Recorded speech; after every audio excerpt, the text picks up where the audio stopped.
So while this is introducing the next wine that is called Brunello di Montalcino. Brunello di Montalcino to me represents a kind of the synthesis of all these conflicts, because it's a traditional village that has been created as a wine region quite recently. It's less than 160 years ago, 140 years ago, which is nothing.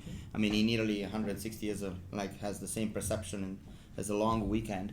But let's say we think in centuries, here, which is not necessarily a good thing. But sometimes I wish I will have more an approach that is more forward and future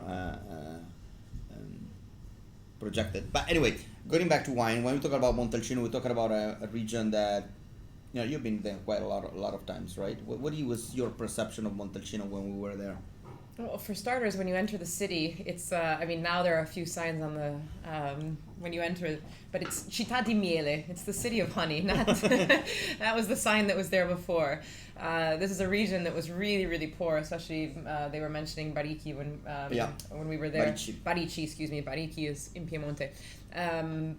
But no, this was a really, really poor region, making a sweet, sparkling white wine, and that was pretty much it, up until fairly recently. And only recently now do you see the Città di Vino, or I don't even know if it says Città di Vino or something, but more or less the Città di Brunello, whatever it is, that's added also onto the entrance sign into the city. But no, now it's the most expensive place, isn't it, in all of Italy to buy a vineyard, an acre of vineyard? Barolo is probably more expensive, but Montalcino is just following it. The average price of Montalcino now are actually even more expensive than a Barolo, which to me is quite frustrating, because Barolo, as a region, is much more interesting than Montalcino. Montalcino, there is a lot of crap, if I can possibly say it on the video. There is a lot of fake stuff. There's a lot of woke. I used not to like a lot Brunello di Montalcino. Beside like those 2-3 producers, there is not a lot to discover in Montalcino. There used not to be a lot of discovering, because all the new winemakers used to be, it's just a matter of trend. It depends on who is ruling, who is making the rules. If to make the rules are people like Conterno, like Biondisanti, the historical winemakers of a specific winery, everyone will try to follow them. If the one that is making the rules is a company like Banfi, which I always try not to speak badly about a winery on video, because it's not a nice thing, and also it doesn't really make sense. What I like about, we should actually bring this concept into politics. What I like about what happened in Montalcino is a kind of a nice aphorism, because it is because of Banfi that Montalcino internationally exists. So without Banfi, we wouldn't have Montalcino as we probably would have been only Biondisanti. I remember that Soldera once said, I don't know. Everyone, every time we try to talk about, these big companies as they made the fortune of a specific region, is, are you sure what would happen without Banfi? Maybe a different Montalcino would have been today. Maybe not. So when Gaetano told us, do you remember that when they told us to visit this winery, I was like, I am not going to visit another winery in Montalcino. I don't think there is anything to discover. And this is a terrible approach. Not even if you are the most, knowledge person of wine in the world, wine knowledge person in the world, there is always something to discover, because things change. It's not a fixed world. So when he said that, okay, I'm going to trust you, he considered them his adopted parents, adopted grandparents. You were there, right? When we were. No, they're the sweetest people. They're anti-marketing in just about every sense. In fact, if you watch the video, you're going to understand it. But we go out to ask him more or less about the soil, and his answer is, "What do you want to know? It's dirt." What's there to talk about?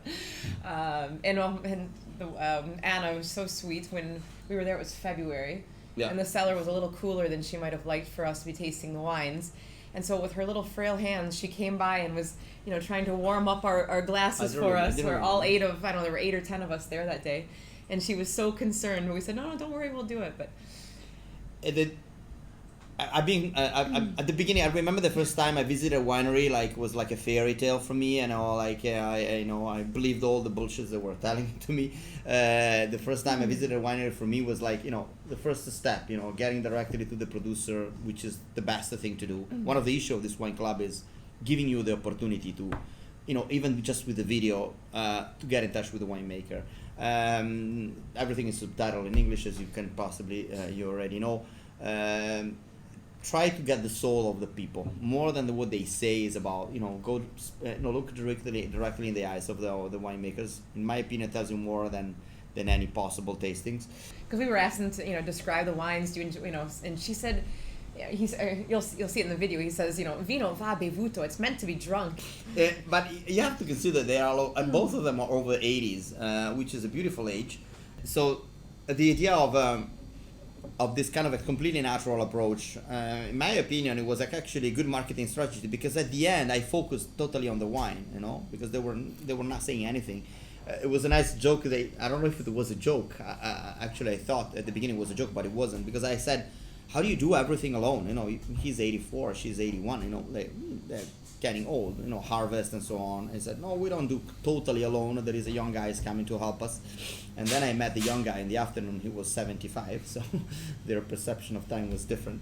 About the wine here, allora, I'll give you a couple of tricks how to recognize the real Montalcino. First of all, Rivella used to say, do you really know what is a real Montalcino? When 90% of the Montalcino is technically fake, maybe what is real is the fake one. What he was trying to say, Rivella, when there was a big scandal in 2004 that they discovered that like more than 50% of the Montalcino was made with South Italian grape varieties, it was about people got used to that type of Montalcino. So get used to the Montalcino that's higher in alcohol, a bit more ripe, a bit more fruity, darker in the color, a lot of oak. One of this wine even won the award as the best wine in the world. I'm not going to say the name of it. It's Casanova di Neri, Tenuta Nuova 2001, but which was a great wine. The only problem, of my opinion, of the Casanova di Neri wines from time to time, they don't smell of Sangiovese. They smell not of that grape variety. They're perfectly done, perfectly made to please some specific palate of some corrupted wine journalist like Robert Parker, but this is exactly what happened. It was not even Robert Parker, it was his assistant that suggested for the award. At the end, you had a wine that was not really local, but then you can tell what is locally Montalcino if that place was entirely created by marketing. It's not completely true, because there is a hill called Montosoli around it where there is the historical production of Montalcino. There is also another hill where there is the Biondisanti. Biondisanti is in both those places, where you have the blue marl, the galestro is kind of a volcanic blue soil that gives to the wine that nice metallic finish. Okay, and you can recognize it on the color that is actually like a light ruby. And this is the characteristic of the truly Sangiovese. When you have a dark purple, this means that that's not 100% Sangiovese. Well, there are some exceptions around Florence because of the soil. On the nose, you have this slightly hint of aromatic metallic flavor. Again, the usual licorice and violet that they're like parsley. They're everywhere when you taste the Sangiovese and Nebbiolo. The tiny hint of oak, which is perfectly balanced. Sometimes I make jokes about oak. I say I ate oak. I don't like the predominance of oak. I like when the oak is like in the backstage, not in the front stage of the wine. It stays there and help it with the wine to make a softer tannin, but not too strong. The palate is beautiful because it's slightly sweet in the center, which is the typical flavor of Montalcino, with a bit of red berries, like wild strawberries. I don't know if you can get a bit of a cherry. And at the end, you have this beautiful velvety tannins on a great vintage, because 13 was an astonishing vintage. Trust me. I like to predict the vintage. Sometimes I fail. Sometimes I get it right. I'm here to bet with every one of you that 2005 in Burgundy was not as good as they say. It was too ripe. I have to say that the evaluation of vintages, especially in the last 20 years, has been strongly determined by, again, not just Parker, but the idea of a wine that is supposed to be good when it's ripe and high in alcohol and overly fruity. So 05, maybe guess even partially on 2010. Some of the big vintages, 2009 in Bordeaux, they've been highly rated. I am not really sure that those wines will be aged as long. It happened the same mistake with 97 in Tuscany, and we're still actually facing that problem. 97 in Tuscany was totally overrated, and everyone was talking about the greatest vintage, and after 22 years, all the wines are dead. Even Sassicaia 97, they used to be the big one. 98 now actually is actually getting better than Sassicaia 97, much better. Possibly even 99. There, 99 was colder than 97. Of course, we live in a society of immediate flavors, so we want wine that are ready to drink it now. That's why they gave award to vintages that are warmer. But then when they cheat on you is when they tell you this vintage will last for 40, 50, 60 years, which is impossible. Some of them, nobody will come back to say that they were wrong because they will probably be dead in 40 years. My mentor used to say, be careful talking about this because some of the hottest vintages in the world ever was 1948, 1945, for example, or even the 47, even the 29. And those were made by Bordeaux that you can still drink it now after 60, 70, 80 years. But there is an exception there. Those ones were lower in alcohol. There was a different way of producing wine. There's no fertilizers, maybe a bit more sulfites, but the way of producing wine, there's 11 degrees in alcohol, 12 degrees in alcohol, so there was a better balance between acidity, alcohol, and fruit. It's a mystery how wine actually works, so it's difficult to predict. But I guess that this 13 that was slightly colder than 10, and that was the big vintage of Montalcino, is going to come back. And I spoke with a lot of winemakers, and winemakers will tell you the truth. And a lot of winemakers told me, I prefer the 13 from 2010, more than once. And the 10 in Montalcino was the big stuff. I don't know if you remember. Mm-hmm. You can interrupt me. Just stop me. Just stop we've been speaking for 25 minutes about But this we one. use them. We're not going to use 25 minutes of it. It's not 25. Okay, but